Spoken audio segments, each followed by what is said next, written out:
책들보다 가장 가치가 있고, 가치보다는 우리의 생명줄이 달려있는 그런 말씀이기 때문에 성경을 우리는 생명의 말씀이다 이렇게 칭합니다. 그런데 이 생명의 말씀인 성경을 우리가 대하고 읽을 때에 읽어도 그 말씀이 지향하고 가리키는 것이 이해가 되지 않고 깨달아지지 않는다고 하면은 얼마나 답답한 얘기겠습니까? 어떤 분들은 성경을 하루도 빠지지 않고 필사를 한다고 해요. 3번을 필사를 했다. 어떤 분은 성경을 통독을 10번 했다. 심지어는 30번을 했다.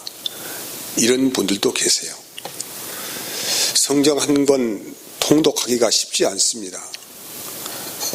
저도 성경을 전체적으로 제 기억으로 한 3번, 4번 정도 전체를 읽어봤는데 이게 쉽지 않은 일이고 굉장한 인내심을 가져야 합니다. 그럼에도 불구하고 성경을 필사해보고 성경을 통독해보고 한다고 하더라도 하나님의 말씀이 쉽게 잡히느냐? 그렇지 않아요. 그리고 수많은 성경에 관한 저서들이 많습니다. 이게 성경을 해석해 놓은 또 간증집 이런 책들이 아주 많지요.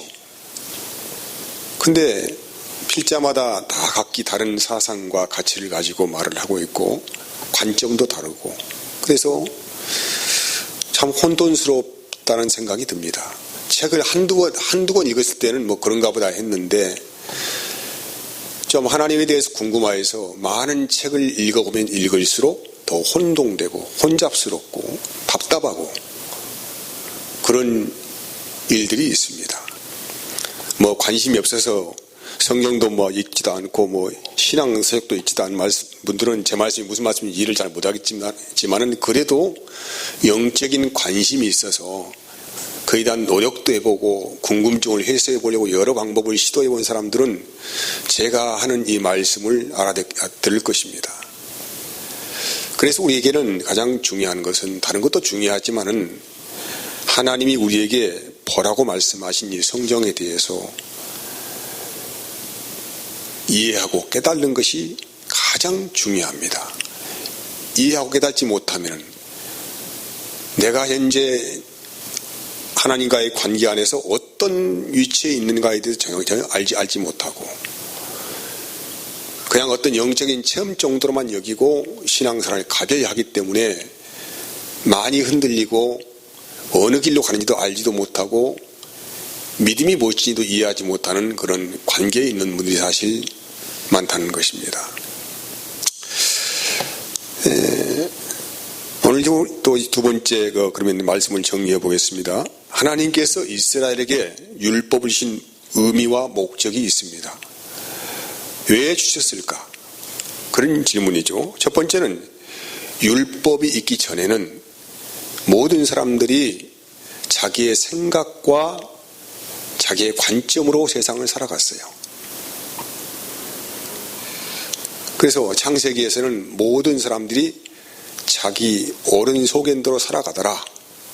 그리고 사사기 결말도 그렇게 나오고 있어요. 이게 자기의 생각이 우선이고 자기의 사고의식이 항상 먼저인 것입니다.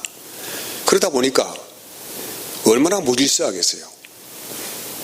향방이 없는 인생들 다 자기가 옳다고 말을 하고 있고 그렇게 사니까 그 사회가 얼마나 갈등이 많을 것이고 피폐해져 가겠습니까? 그러니까 율법이 있기 전에는 모든 사람들이 자기 의식 안에서 자기가 옳다고 하는 것을 주장을 하고 그런 관점을 가지고 세상을 살았다 이 말이죠. 그래서 로마서 5장 13절에 이렇게 말을 하고 있어요. 죄가 율법이 있기 전에도 세상에 있었다는 것이죠. 그러니까 율법이 있기 전에도 죄가 있었고 율법을 받은 다음에 죄가 있었다, 이런 이야기를 하고 있는 거예요. 그러니까 다시 읽어드릴게요. 죄가 율법이 있기 전에도 세상에 있었으나 율법이 없을 때는 죄를 죄로 여기지 아니하였다는 것입니다. 율법의 기능이죠. 율법은 죄가 무엇인지를 우리에게 알려주는 일을 하죠. 그래서 분별력을 갖게 합니다.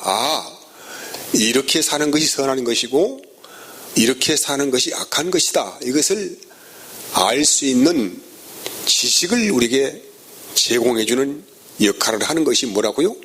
율법이라는 것입니다. 이렇게 해서 이제 사람들이 율법을 받고 나서 죄가 무엇인지를 깨달아 알게 되었어요. 이것은 죄다. 하나님께 죄가 되고 사람들에게 피해주는 것이 죄가 된다. 이것을 변별력을 갖게 되었어요. 이걸 깨달음이라고 합니다. 자, 누가 3장 20절에 이렇게 하고 있어요. 그러므로 율법의 행위로 그의 앞에 의롭다 하심을 얻을 육체가 없나니 율법으로는 뭐 한다고 그래요? 죄를 깨달음이라고 합니다. 이제 죄가 무엇인지 알아요. 여기까지도 참 어렵죠. 죄. 그전에는 죄가 뭔지를 몰랐어. 근데 이제 율법을 통하여서 죄를 볼 수 있는 눈을 하나님께서 열어주신 거예요. 어떻게 살아가는 것이 선한 것인가에 대해서 사람들이 그 정보를 제공받았습니다. 그런데 여기에서 문제가 생기는 거예요, 이제. 왜 문제가 생기느냐? 죄가 몰랐을 때도 죄가 뭔지를 몰랐기 때문에 죄를 지었고, 이제 율법을 통하여서 죄가 무엇인지를 알게 된 다음에 더 심각한 문제가 생겼어요. 죄가 뭔지 알아. 죄가 뭔지를 아는데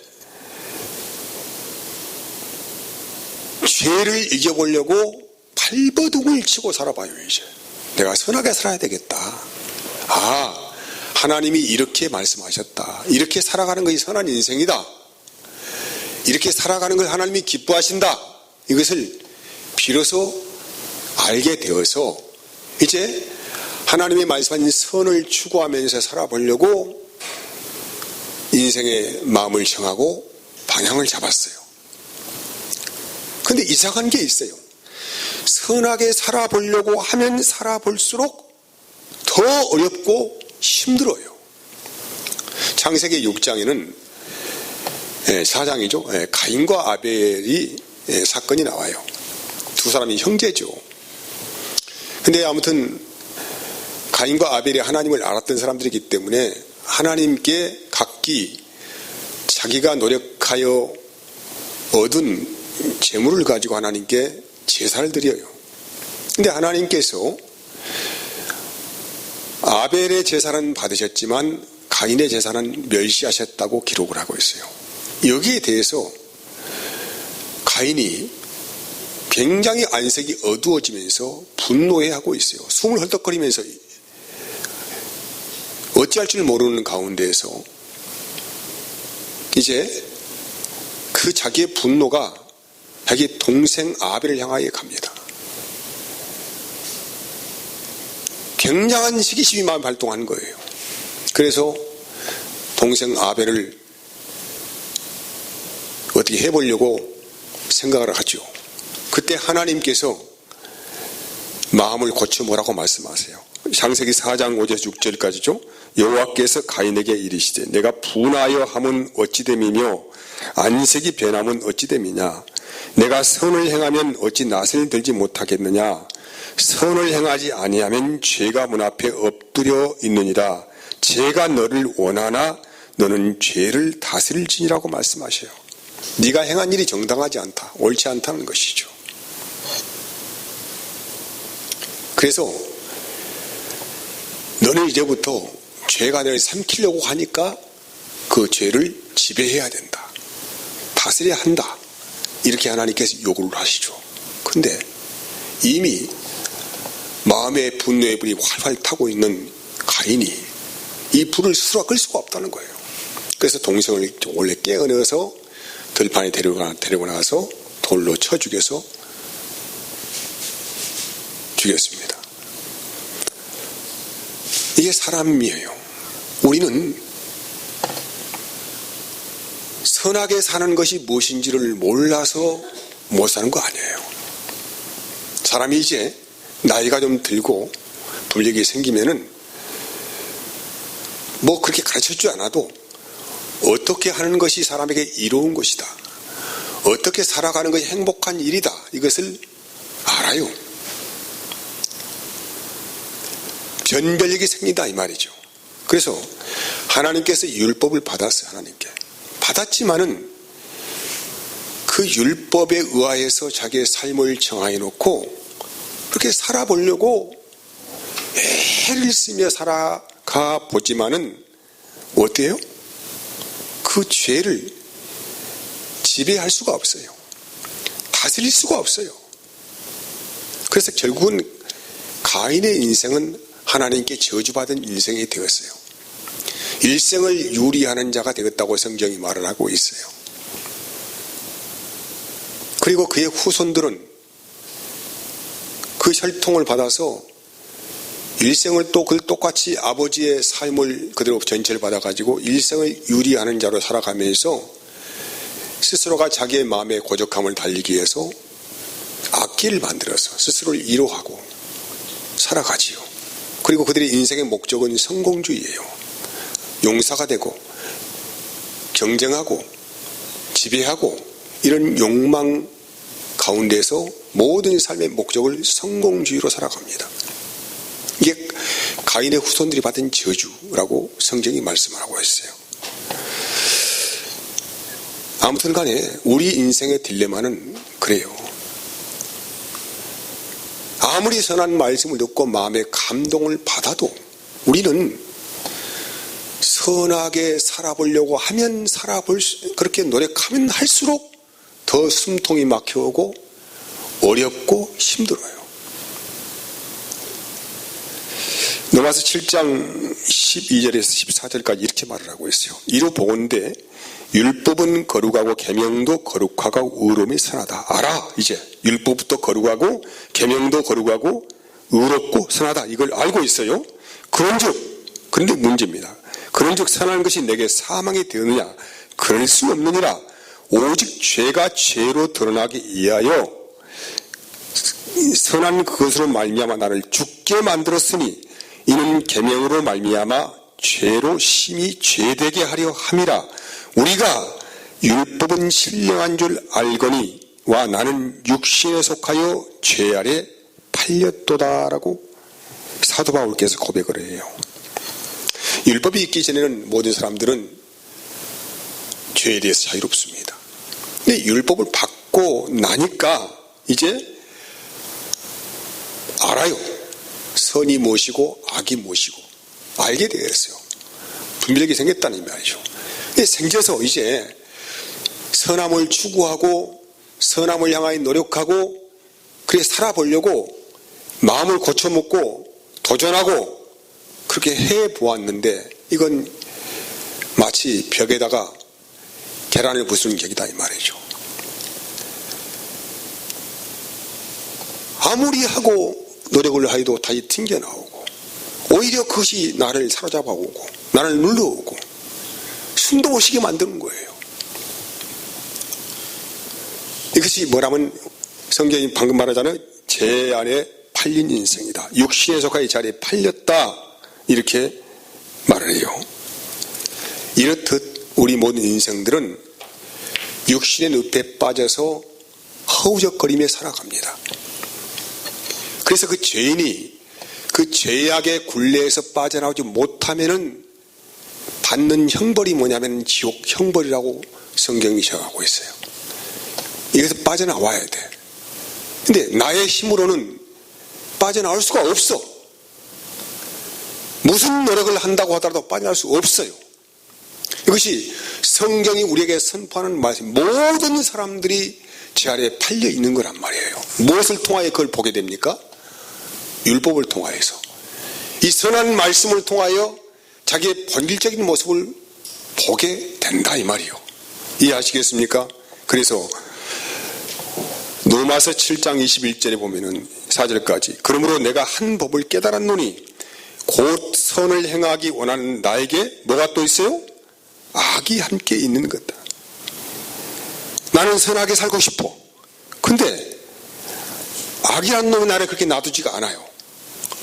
그리고 내 속사람으로는 뭐예요? 내 속사람으로는 하나님의 법을 기뻐해. 정말로 좋으신 말씀이죠. 하나님이 그렇게 살아야 되죠. 지당하신 말씀이죠. 이런 고백을 할 수 있어요. 내 속사람으로만은 하나님의 법을 즐거워하되 그렇지만 내 시체 속에 있는 죄의 법으로 나를 사로잡은 걸 보는도다. 오라 나는 곤고한 사람이로다.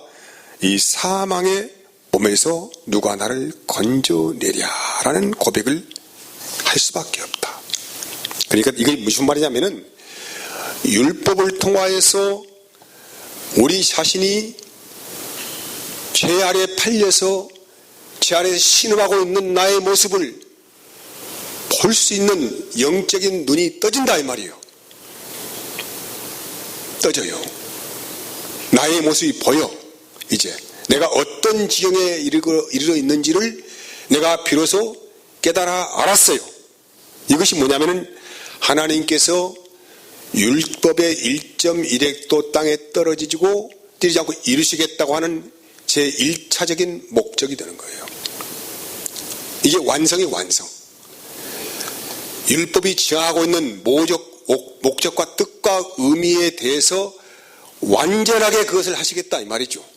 그래서 율법은 첫 번째 목적이 뭐냐면은 우리를 죄인의 나라로 깊이 떨어지게 하는 거란 말이에요. 이제 우리 자아의 모습을 보게 하는 것이 하나님께서 율법을 주신 완전하신 목적의 제1차적인 목표가 된다 이 말이죠. 두 번째, 율법의 1.1획도 땅에 떨어지지 않게 이루시는 2차적인 목적이 있어요. 이제 내가 율법을 통하여서 나의 신분이 어떤 상태에 있는지에 대해서 알게 되겠어요. 그리고 내가 여기에서 빠져나오지 못하면 어떻게 됩니까? 죄의 형벌 아래 떨어지게 되는 거예요. 죄의 형벌 아래. 그걸 지옥이라고 이야기합니다. 이게 그러면은 여기에서 내가 이 상태에서 빠져나오지 못하면은 영원한 형벌을 받게 된다는 위기의식과 함께 나에게 어떤 은혜가 있나요? 나는 지금 죄인입니다. 이 사망의 몸에서 누가 나를 건져낼 수가 있겠습니까? 이 고백이 나옴과 동시에 비로소 하나님의 은혜가 임하는데 예수님이 보게 됩니다. 예수님이. 자, 봅시다. 갈라디아서 3장 23절 24절에요. 믿음이 오기 전에 우리는 어디에 있었어요? 율법 아래에 매인 바 되고 계시될 믿음의 때까지 갇혔느니라. 이같이 율법이 우리를 어디로?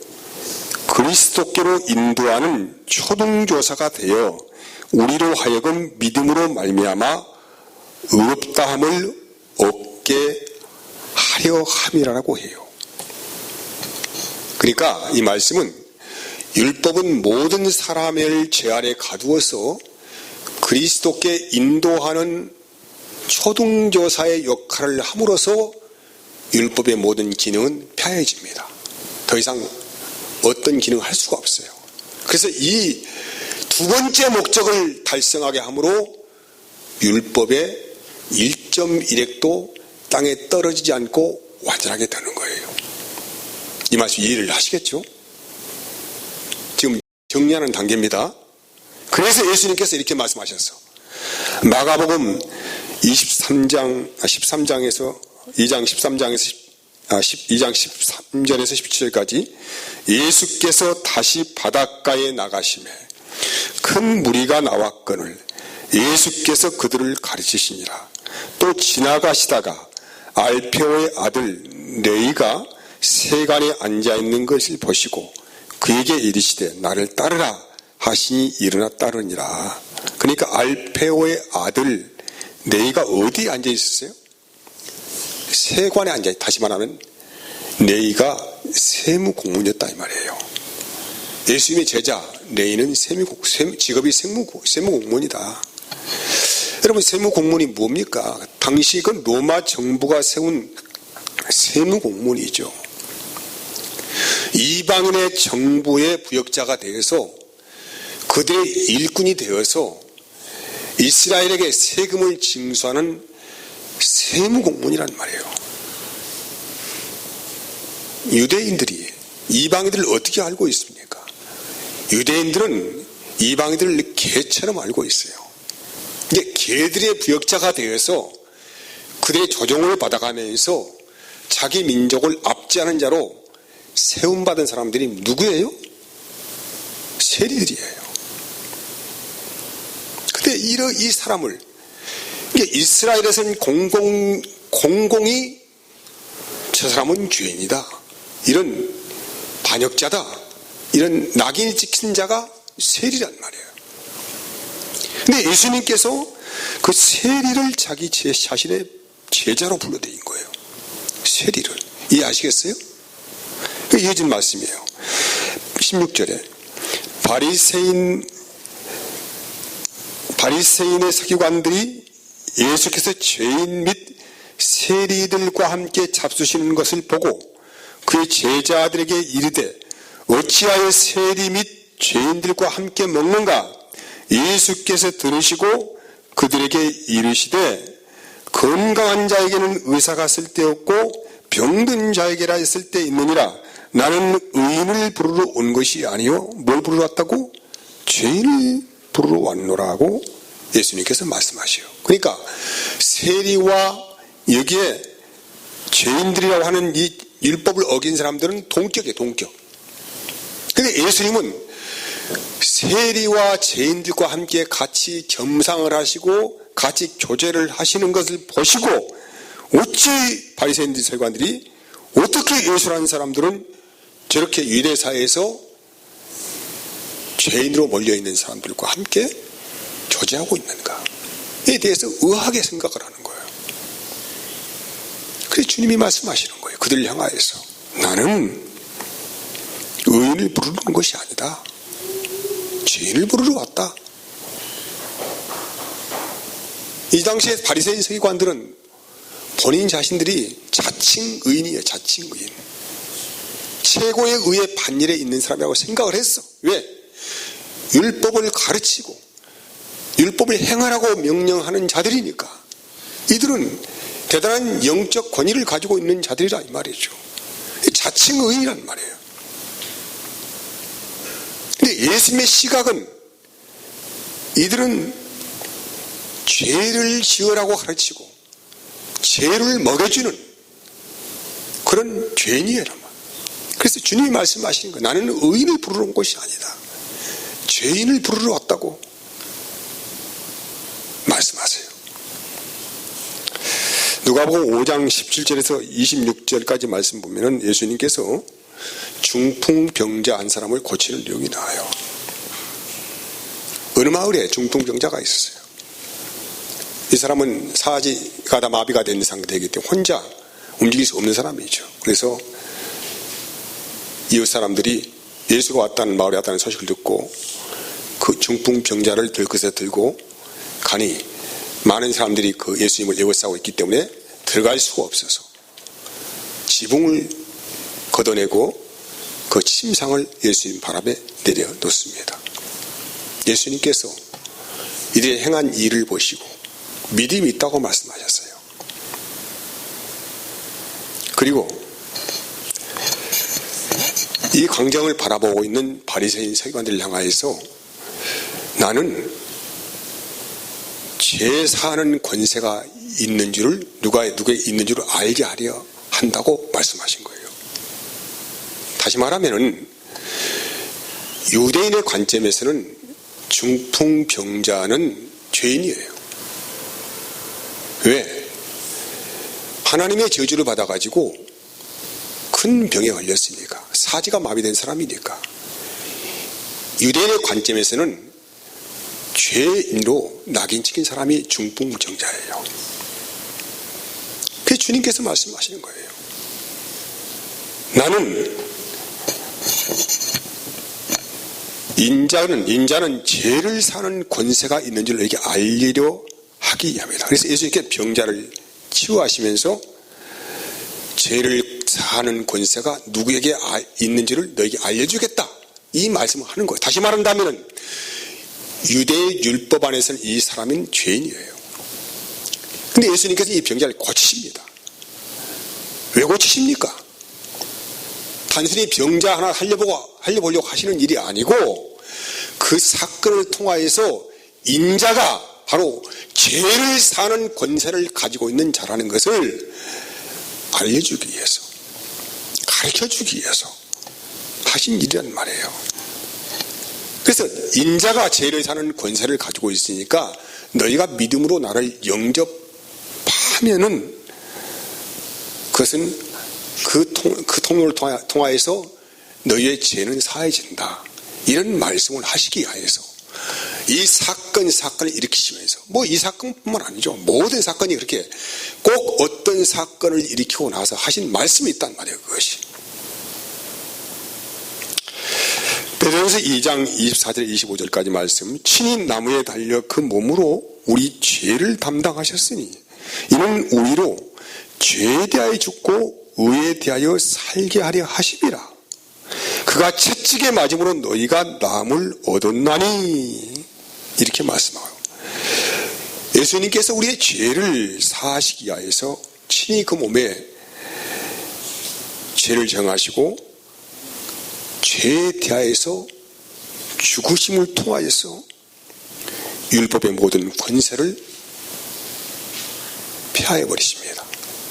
더 이상 율법이 더 이상 그 사람을 정죄할 수가 없다는 것이죠. 이제 왜 이런 일을 하셨습니까? 이것을 우리를 새 생명 가운데 살도록 하기 위해서, 새로운 생명을 부여하기 위해서. 이제 과거에는 전부 다 어디서 죄인 됐어요? 율법 안에서 하나님이 말씀하신 사랑심을 추구하려고 살다 보니까 오히려 제 아래에 팔려서 죄 신음하는 무거운 짐을 지고 살았다, 이 말이죠. 그래서 이제는 그 모든 율법을 폐하해버리고 완전하게 하겠다, 이 말이죠. 완전하게 하겠다. 더 이상 그 죄의 멍에를 씌우지 않겠다. 이런 말씀을 하기 위해서, 은혜를 부어주기 위해서 우리를 새로운 생명으로 인도를 하시겠다, 이 말이에요. 그래서 로마서 6장 4절 보면은, 그러므로 우리가 그의 죽으심과 합하여 세례를 받음으로 그와 함께 장사되었나니 이는 아버지의 영광으로 말미암아 그리스도를 죽은 자 가운데서 살리심과 같이 우리로 또한 어떻게 새 생명 가운데서 행하게 하려 함이라고 합니다. 새로운 생명을 우리에게 뭐요? 부여하기 위해서. 이 생명을 받지 못하면 안 돼. 이제 새로운 생명의 살 길을 하나님께서 열어주시기 위해서 바로 율법을 저주하신 거란 말이죠. 근데 이제 이런 일들은 어느 날 우연히 그냥 일어난 일이 아니고 이미 하나님께서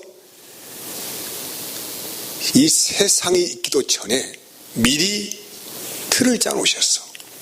미리 계획하신 일이란 말이에요. 미리 예정하신 일이라고 이야기해요.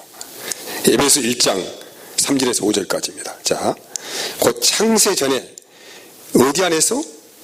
그리스도 예수 안에서입니다.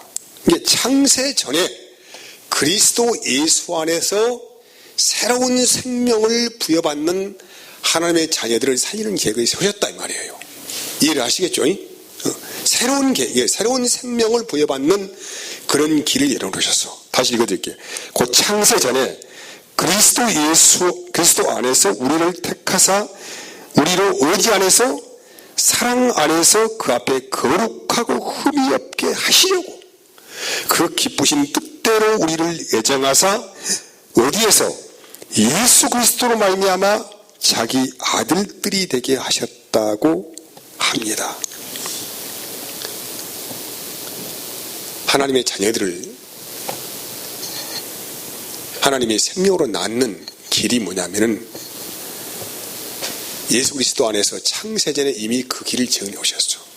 모든 사람들은 이제 변명할 수 없어요. 아니, 이 세상이 창조되기 전에, 영원 전에 하나님께서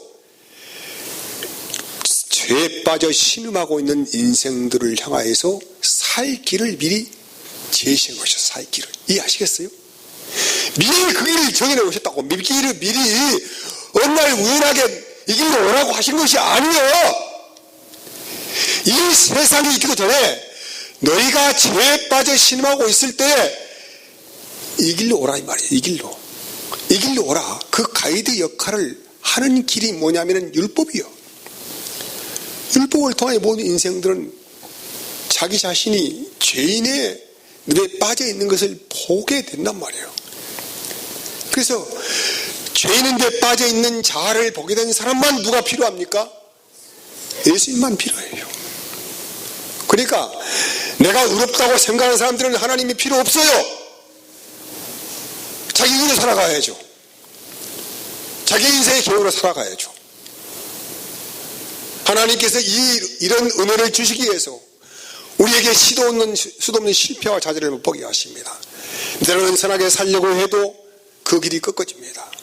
인생의 나의 목적을 이루려고 해도 그 목적이 꺾어집니다. 어디에서 우리를 구원하시려고? 그리스도 예수 안에서 우리의 육신을 죽이고 새로운 생명을 부여하기 위해서 하나님이 언제부터 그걸 계획해 두셨어요? 우리 인생들이 있기도 전에 영원한 진리의 길을 하나님께서 만들어 오셨어요. 그 길 외에는 어느 인생도 구원을 얻을 자가 없어요. 그건 하나님이 정해 놓으신 길이에요. 그 길. 그 길 외에는, 그래서 예수님께서 내가 바로 길이고 진리고 생명이라고 말씀하신 거예요. 예수님께서. 이 길 외에는 없어. 어떤 길도 없어요. 어떤 인생의 성자가 되어서 대단한 열정을 가지고 어떤 선한 일을 추구하고 산다고 하더라도 그건 다 헛일이요.